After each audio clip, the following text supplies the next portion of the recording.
Olá, amados, graça e paz do Senhor.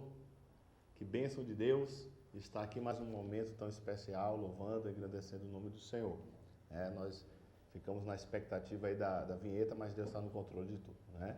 E poder, mais um momento na presença do Senhor, falar, né, da palavra de Deus, levar para você uma palavra, mais uma palavra de fé, de alento, falar de milagre, nos alegra, porque temos realmente aí a certeza de que Deus está no controle de todas as coisas. Por isso nós vamos, em nome do Senhor, orar, invocar o santo nome do Senhor nesta hora, ok? Então vamos falar com Deus, graças a Deus.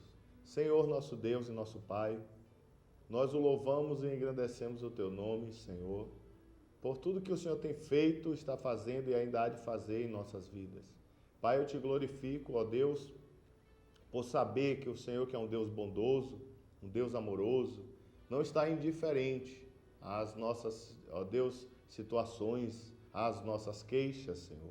Quando o Senhor olha para nós e vê as nossas angústias, o Senhor, de uma forma amorosa, como um Pai que o Senhor verdadeiramente é, um Pai amoroso, o Senhor nos toma em Tuas mãos, na Tua destra fiel, e traz assim o alento e o consolo, o socorro, por que não dizer?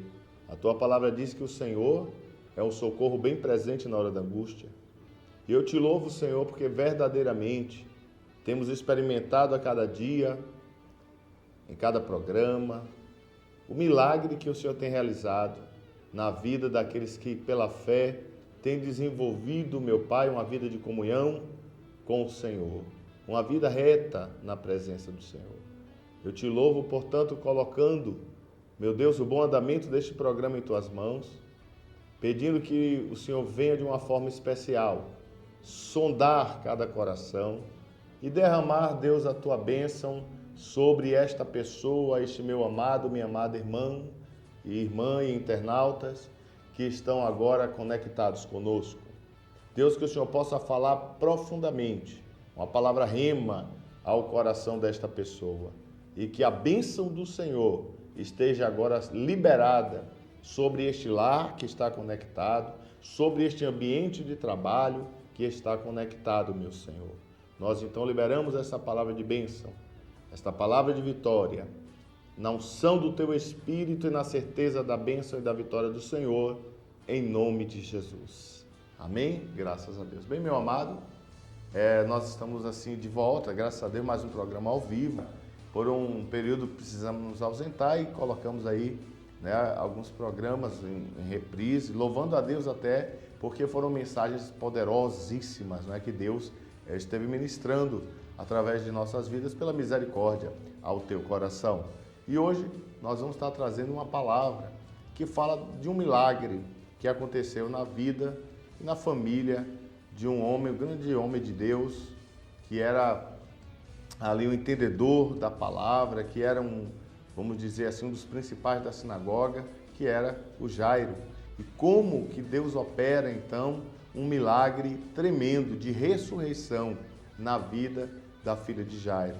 Tá? Nós passamos dias de enfrentamentos, verdadeiramente, dias em que vislumbramos pessoas serem tragadas da terra, tirados, né?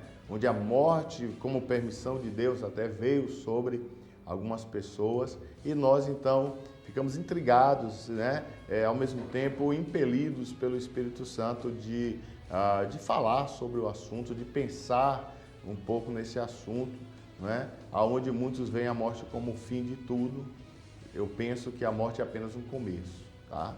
Deus, Ele trabalha de várias maneiras, e uma das maneiras dele trabalhar é através também do luto, da perda, né? Quando nós sofremos, não só no sentido da morte, mas da perda. Quantas pessoas perdem o veículo, o carro, a moto, né? Ou por furto, ou por outro motivo quer que seja, e muitas vezes sofre com a perda.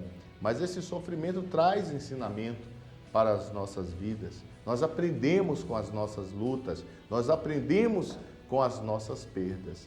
É assim, portanto, o agir de Deus, que muitas vezes parece não ter uma explicação. No primeiro momento ficamos sem entender e até nos entristecemos, mas depois entendemos que há um propósito, não é, por detrás daquela circunstância e daquela permissão de Deus, perdão, dentro daquela circunstância, tá? Então, eu quero estar falando com você, meditando na palavra de Deus, no Evangelho, tá bom? Segundo o nosso irmão Marcos, portanto, capítulo 5, versículo 21 ao versículo de número 43, tá bom? É costume meu deixar assim, um playback, um clipe, no primeiro momento, mas hoje eu vou fazer assim, segundo a direção que Deus me deu, eu vou já adentrar aqui na palavra, tá bom? E ao mesmo tempo já fazendo um convite para você. Você que está aí conectado, talvez passando por uma necessidade, necessitando de um milagre de Deus em tua vida, eu quero sinalizar que no término desse programa, nós estaremos unindo a nossa fé, tá bem? E nós estaremos através da oração da fé, clamando a esse Deus poderoso, para que Ele realize assim um milagre na sua vida, tá bem? Então, eu convido você já, abaixo da nossa tela, tem um campo, para que você coloque aí a sua mensagem, se você quiser pode se identificar e manda aí o teu pedido de oração. Nós estaremos aí, portanto, no final do programa, orando pela tua vida, apresentando ao Senhor, amado, a tua vida, meu irmão, minha irmã, para que Deus realize o milagre que você tem esperado do Senhor. Amém? Então vamos à palavra de Deus. Aqui no Evangelho, segundo conta aqui o nosso irmão Marcos, no capítulo de número 5, versículo 21 ao versículo 43, nós deparamos aqui com um episódio incrível da palavra de Deus. Aqui a palavra fala da mulher que foi curada e também da menina que foi ressuscitada. E nós vamos então entrar na palavra, fazer a leitura e que o Espírito de Deus, à medida que eu vou lendo a palavra do Senhor, já possa estar ministrando o teu coração de uma forma tremenda, ok? Eu creio que à medida que a palavra vai sendo apregoada, o Espírito Santo trabalha para fazer valer esta palavra. Por isso ela é viva e eficaz. Então o Senhor, por meio do seu Espírito, vai estar te visitando agora, vai estar realizando um milagre na tua vida desde este momento, porque Deus, Ele tem pressa em te abençoar. Deus se importa com você, Ele não desiste de você e Ele vai abençoar a tua vida, ok? Então lá vai a palavra do Senhor, Deus quer falar contigo hoje. Versículo 21, Marcos 5, verso 21, a Bíblia diz: e passando Jesus outra vez no barco para a outra banda, ajuntou-se a ele uma grande multidão, e ele estava junto do mar.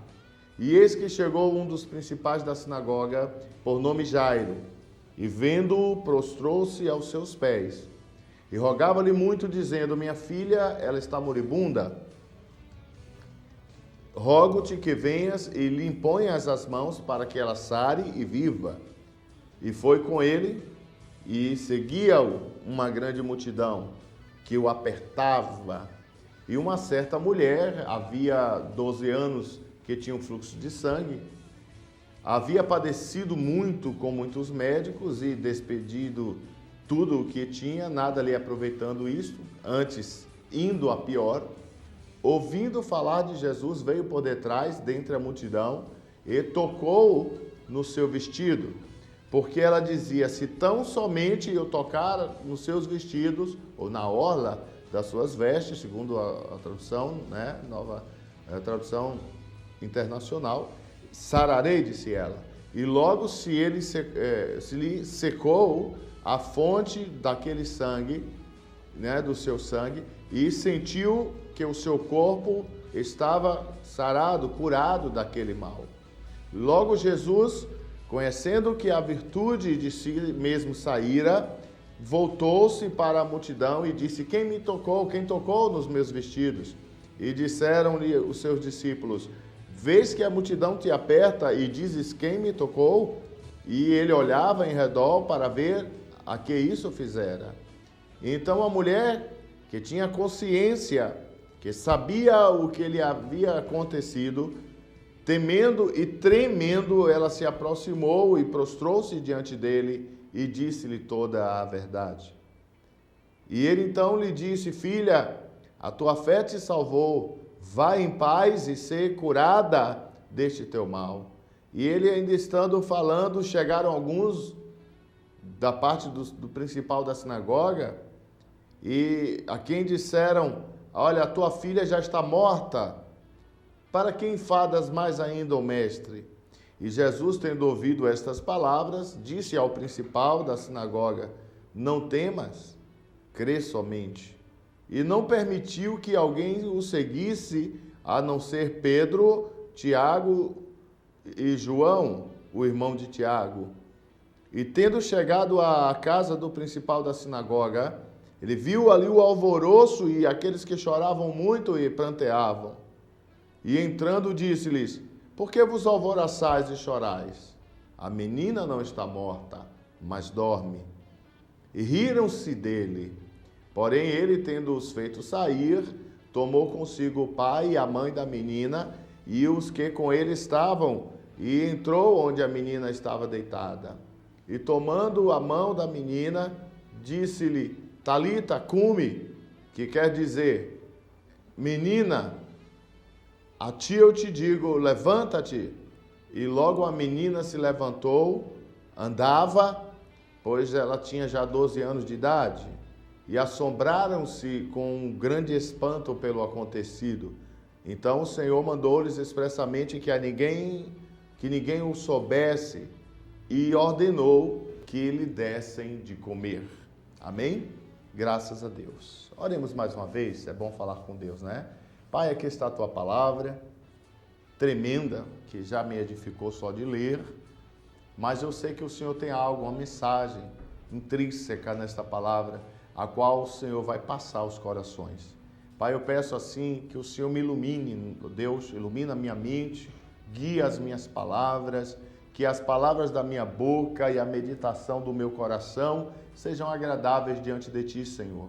E que essas palavras também venham servir para um enlevo espiritual desta pessoa que está na audiência, esta pessoa que agora está assistindo, que está conectado, para que, ó Deus, haja uma forma tremenda do Senhor impactar esta vida pelo poder da Tua palavra. Assim eu te agradeço e te louvo em nome de Jesus. Amém?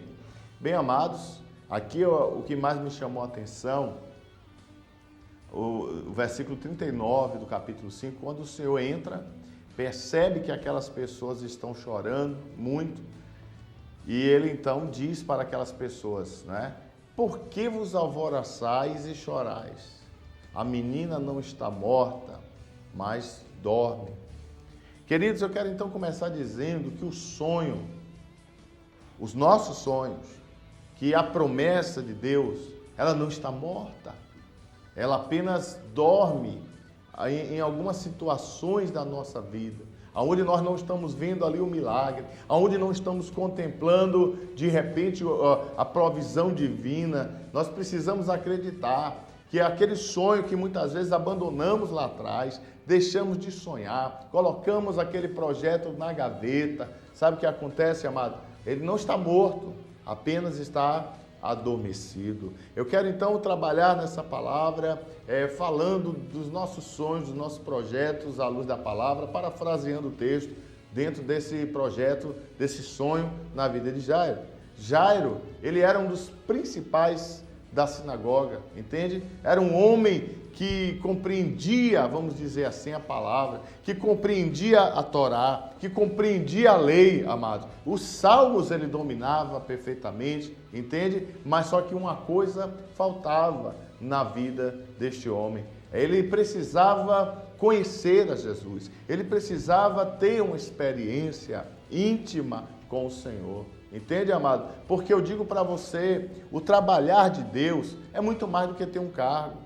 É muito mais do que ter, meu amado, minha amada, uma posição.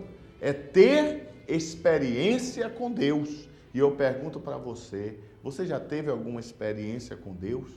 Não é? Porque Deus, Ele quer que você tenha uma experiência com Ele, real, pessoal. Muitas vezes a permissão de Deus em uma circunstância de adversidade é justamente para que o cristão ele venha a ter uma experiência pessoal com ele, entende? E eu então posso dizer com segurança que aí, nessa situação na tua vida de adversidade, de dificuldade, de vergonha, aquilo que parece vergonha na tua vida, hoje vai virar honra, e eu quero profetizar dupla honra em nome do Senhor Jesus. O que parece tristeza, meu irmão, minha irmã, vai virar júbilo em nome do Senhor Jesus, porque Deus hoje, Ele vai te dar, aleluia, uma experiência pessoal com Ele. Aquele homem Jairo, ele tinha uma filha e era uma filha única. Quando falamos de filhos, falamos de sonhos. Falamos de filho, falamos de projeções, de projetos do nosso futuro.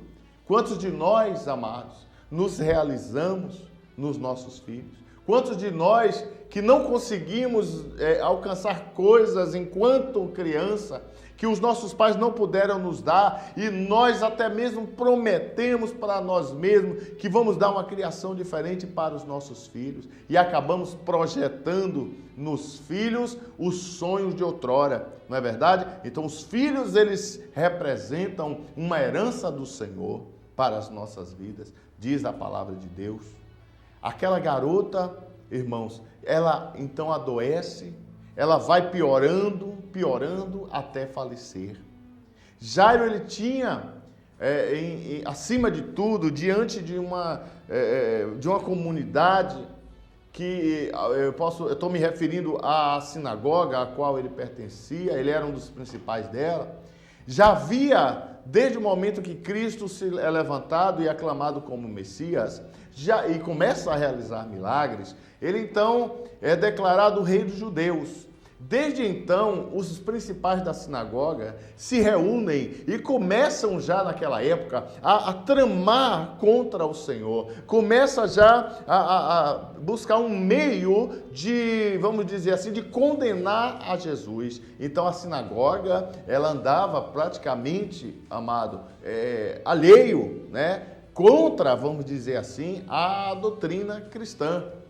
Então, uma das primeiras coisas e principais que Jairo precisava fazer é que ele tinha que quebrar preconceito se ele queria ver um milagre na vida dele. Quantos de nós andamos dessa forma, pautados pelo preconceito? Não é verdade, irmão? Sobre o palio do preconceito. Porque Deus quer que nós possamos vencer. A palavra diz que houve um momento, por exemplo, em que Pedro, ele tem uma visão celestial. Ele tem um homem chamado Cornélio, era um oficial romano, ele procura a Pedro para ingressar na comunidade cristã. Ele estava quebrantado, convertido e queria passar a ser um cristão, e Pedro não aceita. Ele diz, não, você é romano, você é um gentil, não é? Como se Jesus não viesse para essas pessoas, e só para os judeus. De fato, ele veio para os que eram seus, e os seus não o receberam, pelo que a graça se estendeu, graças a Deus, a nós gentios. Então entendemos o quê? Que havia um preconceito também por parte dos judeus, né, em receber aqueles que eram de fora, aqueles que não eram da comunidade, tá? Embora, quando eu me refiro a Jairo, é diferente de Cornélio, porque Jairo era judeu, mas ele era um judeu, né, que não tinha, vamos dizer assim, que ainda esperava o Messias, que não cria ser Cristo ou Messias, tá? Porque assim eram os da sinagoga. Então Jairo abre mão de tudo, porque ele ouvia falar de Jesus, ele ouvia falar dos milagres que Cristo, fazia. Então ele abre mão de sua própria posição, ele abre mão, ele quebra preconceito para poder ver o milagre. Por quê? Porque Jairo, ele tinha que se posicionar. E não é diferente de mim e de você, meu irmão. Se você quer ver um milagre de Deus, se você quer ver Deus mudar, virar essa página de história triste na tua vida, você tem que tomar uma posição. Como está a tua caminhada com Cristo? Como está a tua vida em relação ao Evangelho do nosso Senhor? Então Jairo vai até o Senhor, e a Bíblia diz que ele, quando encontra com o Senhor, ele simplesmente se lança. Aqui eu estou diante da palavra de Deus, não é? E versículo 22 diz que ele, chegando, não é, diante do Senhor, esse homem, esse principal da sinagoga por nome Jairo, quando viu o Senhor, ele se prostrou aos seus pés. Ele se lança nos pés do Senhor. E eu posso dizer com segurança para você, meu amado, o primeiro passo desse homem foi adorar ao Senhor. Ele vem, se ajoelha e ele ora, e ele clama né? E ele pede ao Senhor, porque orar não é falar com o Senhor, falar com Deus, então praticamente foi uma oração, e ele se ajoelha, ele se prostra, e ele roga-lhe, dizendo: Senhor, minha filha está morrendo, minha filha está moribunda. A palavra moribundo, para quem não sabe, é porque está à beira da morte, está morrendo, não é? E ali ele pede: rogo-te que venhas e lhe imponhas as mãos para que sare e viva. Entende, amado? E aí o que eu acho interessante é que Jesus foi com ele. Jesus aceita ir com ele para fazer esse milagre. E de repente, irmãos, o que eu acho incrível é que muitas vezes acontece isso conosco. Alguém se levanta para roubar a cena. E aí a gente, muitas vezes, quando vê alguém se destacar, perde a esperança. A Bíblia fala que de repente, no meio do caminho da casa de Jairo, indo para a casa de Jairo, entra em cena uma mulher, e essa mulher roubou a cena, tira Jairo de foco, não é? Porque aquela mulher tinha um fluxo sanguíneo há 12 anos que ela sofria, entende? Mas eu quero dizer uma coisa para você: Deus naquele momento aproveita para atender a mulher, mas ao mesmo tempo está tratando Jairo, né? De que maneira? Na paciência, né? Jairo precisa crer, meu amado, que o tempo dele está chegando. O tempo de Deus para o milagre dele iria chegar. E eu quero dizer para você, não é diferente. Às vezes Deus tira você, permite que você saia de foco um pouco, não porque Ele não queira fazer um milagre, mas porque Ele quer que você entenda que há um tempo determinado para tudo. E o tempo de Deus não é o do homem. Perceba que alguns chegaram e disseram: sua filha já está morta. Mas não é o tempo do homem, é o tempo de Deus que nós devemos observar. E para o tempo de Deus, para o momento do Senhor, ela não estava morta ainda, ela apenas dormia. Ou seja, eu quero dizer que a tua situação, ainda que o homem desengane, ainda que o médico desengane, eu quero dizer para você, irmão, a tua situação, Deus pode mudar essa página triste na tua vida. Ele pode mudar e quer mudar, aleluia, toda a situação de adversidade na tua vida. Você precisa tão somente crer e aprender a esperar o tempo de Deus. Tem muita gente aí que às vezes Deus tira de cena porque está buscando o quê? Aplausos. Está buscando reconhecimento humano. Pare, meu irmão, de buscar esses aplausos. Pare de buscar o reconhecimento humano e comece a buscar de Deus, a restituição de Deus para os teus sonhos, porque Deus está com a mão estendida. Jesus, Ele não se esquece de você. Jesus, Ele não desiste de você. Ele quer te abençoar. É por isso que eu digo para você, querido, com segurança, para você, minha amada do Senhor, nunca desista do seu sonho. Deus está olhando para você.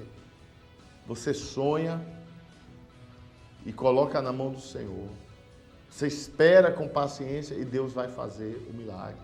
Tem gente que para diante do primeiro obstáculo que vê. Deus não quer que você pare, porque no Senhor e pela fé você vai poder transpor as mais altas barreiras que de repente, meu irmão, se colocarem diante de você.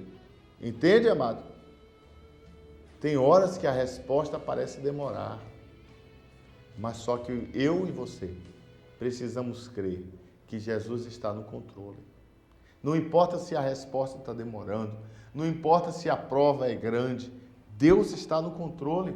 Então, amado Jairo, ele para e ele espera. Porque, meu querido, minha querida, ele sabia que o Senhor não o desampararia. Quando nós esperamos no Senhor, temos recompensa, irmãos. Aqui mesmo me ocorre um versículo lindo que está no livro do profeta Isaías, que traz uma revelação para você que tem esperado em Deus, para você que está esperando no Senhor. Capítulo 64 de Isaías, versículo 4, diz: porque desde a antiguidade, olha aqui, na palavra, desde a antiguidade, não se ouviu, nem com ouvido se percebeu, nem com olhos se viu, um Deus além de ti, que trabalhe para aquele que nele espera. Você tem esperado no Senhor? Deus está trabalhando. Mas pastor, mas eu não tenho ouvido respostas. Amados, quando Deus fica em silêncio, é porque Ele está trabalhando. E eu quero dizer que mesmo quando Ele fala, Ele continua trabalhando.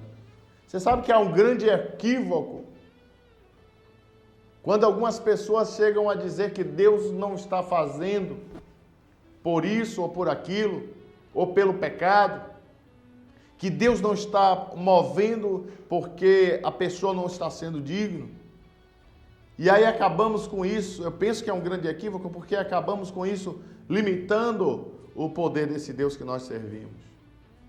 O sol nasce para todos, Deus faz cair a chuva sobre o justo e sobre o injusto. Quem diz que Deus não quer abençoar, Ele abençoa. Ele, pela misericórdia, tem gente em romaria, tem gente atrás de santo, tem gente pedindo para estátua, e Deus tem tido misericórdia ainda, concedendo, porque sabe que é uma necessidade, senão aquela pessoa pode até perecer. As pessoas sem sabedoria, em vez de atribuir ao Deus que deu, atribui às imagens, aos santos, aos amuletos. Mas Deus é assim, Deus é bom e a sua benignidade dura para sempre, querido. Mas nós, muitas vezes, não entendemos isso. Se Deus abençoa assim o ímpio, quanto mais aquele que está esperando nele, aquele que está firme na rocha, alcançará do Senhor. Entende? Então creiam, meus amados irmãos, a história vai mudar. Essa página triste da tua vida, Jesus, Ele quer passar. Louvado seja Deus, e escrever uma nova história acerca da história da tua vida. Sabe, irmãos, quando ele para esperar ali, para observar aquela situação, aquela mulher, chegam alguns da sinagoga, que eram da parte dele, da parte de Jairo, alguns mensageiros do capeta até, por que não dizer, porque chegaram e disseram: olha, por que você está incomodando mais o mestre? Pare de incomodar o mestre, porque a tua filha já está morta. Não importunes mais ao mestre, porque a tua filha já está morta. E ali eu achei muito forte essa palavra, porque quando Jesus ouviu isso, eu penso que dentro do íntimo do Senhor uma indignação surge. Embora Cristo não se surpreenda com ninguém, porque Ele conhece a estrutura de cada um de nós, para fazermos qualquer surpresa que seja para Ele, mas eu penso que Ele deve ter ficado ali pensando: que incredulidade desses, não é? De dizer: pare de importunar o mestre. E até, por que não dizer, que hipocrisia, porque eles, os perseguidores, aqueles que estavam ali tramando até a morte de Cristo, já especulando como calar a voz do Senhor, eles chegam e dizem: não importune o mestre. Estão chamando ainda Cristo de mestre, né? Então, olha que hipocrisia. É uma grande hipocrisia, na verdade, né? Mas aí o que é que acontece? De repente, irmãos, essas pessoas chegam e falam para ele não importunar mais o mestre, que a filha estava morta. Versículo 35. Então, por que enfadas mais ainda o mestre? Irmãos, eu percebo uma coisa. Tem muita coisa que nos abala. Mas notícia de derrota, irmão, é de desequilibrar qualquer um, não é verdade? É de desestruturar qualquer um. Eu penso o que Jó passou. Pensa aí, irmão. Jó estava ali, chegou um mensageiro dizendo: olha, os teus filhos, né, o pastor apacentava o teu rebanho e veio o ladrão, roubou tudo, levou tudo. Logo chega outro: olha, os teus filhos festejavam, tuas filhas, e aí caiu a casa, morreu todo mundo. Aí chega outro: olha aí e tal, e perdeu. Uma notícia de desgraça atrás da outra, de derrota atrás da outra. Meu irmão, é para desequilibrar qualquer ser humano. E aí disseram: ó, não incomode mais o mestre, que a tua filha já está morta. Ah, meu irmão, não é brincadeira não. Eu penso que Jairo naquela hora balançou a estrutura. Eu creio que no íntimo Jairo ali se sacudiu todo. Quantos de nós estamos nessa situação, irmão? Abalados porque recebemos uma negativa, porque recebemos uma notícia ruim, porque ouvimos falar de derrota. Não é verdade? Mas aí é onde surge Cristo de repente para fazer a diferença. Porque Cristo é assim, como sempre. Ele vem para ressuscitar os sonhos. Ele vem para fazer a diferença. Eu lembrei da história de Malco, cuja orelha foi arrancada. Aquela orelha cai no chão. E ele disse, e agora o que será de mim sem a minha orelha?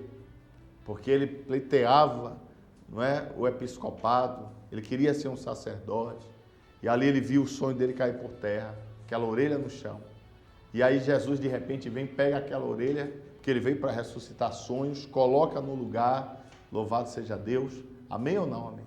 E aí você vê o milagre de Deus, aí você vê o operar de Deus. Então não sei de repente qual foi o teu sonho que caiu por terra, mas eu posso dizer para você, Deus está dizendo hoje para você, como ele disse aqui para Jairo, quando ele ouviu essas palavras, não importune mais o mestre, Jesus ouvindo, versículo 36, ele disse, não temas, crê somente.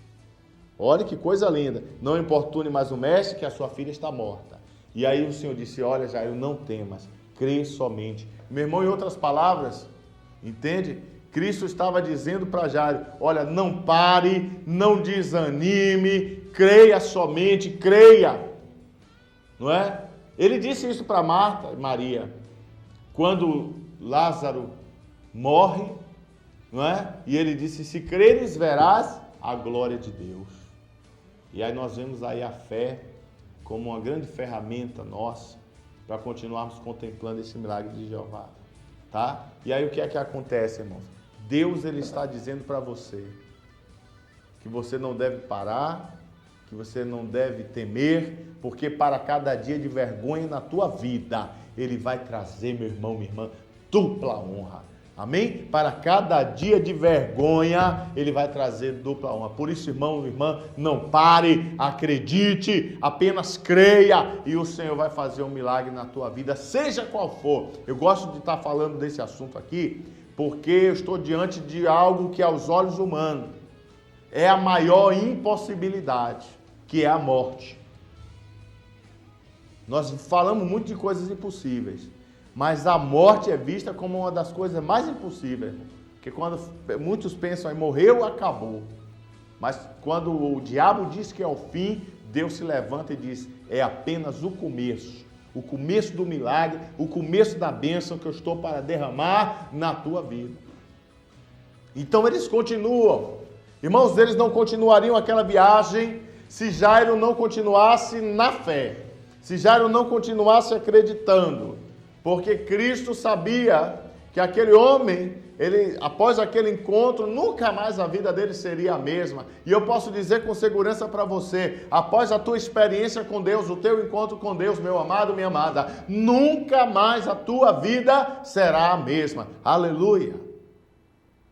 Porque é o que eu disse, para muitos, a morte parece uma impossibilidade, mas para Deus é uma oportunidade de o poder dele, de a glória dele se manifestar.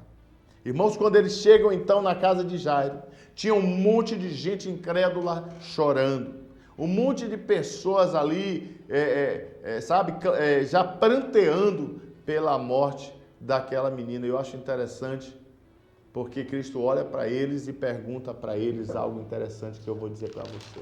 Ele fala assim, por que vos alvoroçais e chorais? Por que vocês estão aí planteando? Sabe, irmãos? Existia naquela época e ainda existe hoje. Hoje eu até creio que essa profissão já se extinguiu, mas existiam na época as carpideiras. Quem eram as carpideiras? Pessoas que eram pagas, mulheres que eram pagas para chorar.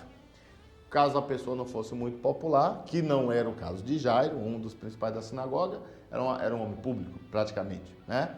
Mas assim, pagava-se até para que tivesse mais pessoas ali, né? Aquele velório e tal, chorando pelo morto, tá? Então eu imagino aquelas mulheres lá se acabando de chorar. Então chega o Senhor e diz, por que vocês estão, não é, chorando? Por que estão pranteando tanto? A menina, disse ele, não está morta, mas dorme. E eu achei interessante, por que esse alvoroço todo? Né? Entende, amado? Preste bem atenção. Nos dias de hoje, nós vemos aí muitos donos de funerária, espiritualmente falando, muitas carpideiras. Por que eu estou falando dono de funerária e carpideira? Porque dono de funerária e carpideira só ganha dinheiro se a pessoa morrer. Não é? Se não morrer, elas não vão ganhar dinheiro. Então, só vai ganhar se a pessoa morrer. Quantas pessoas estão assim hoje, dentro da igreja, torcendo para que você caia, para poder pegar o teu cargo? Torcendo para que você não vá para frente, para poder aparecer, né? Porque não tem capacidade sozinho de trabalhar para Deus e buscar o reconhecimento de Deus. Porque Deus é assim, quando Deus reconhece um potencial, um homem, uma mulher de Deus, ele tira da portaria e bota no altar, meu irmão. Tira lá do monturo e bota no altar, Deus sabe como é que trabalha. Entende? Nem todo mundo que chora com você, eu posso garantir para você, está de fato com você. Nem todo mundo que está ali do lado. E essa vai para você, líder. Para você, sacerdote. Para você, pastor. Eu tive experiências desse nível. De pessoas que estavam ali comigo. Não, pastor, estou aí para toda obra, porque daí vier, tapinha nas costas. E vem a primeira prova. Primeira pessoa que pulou do barco foi aquela pessoa que estava lá dizendo, chorando, que daria vida pelo ministério, blá, blá, blá. Primeira pessoa que cai fora.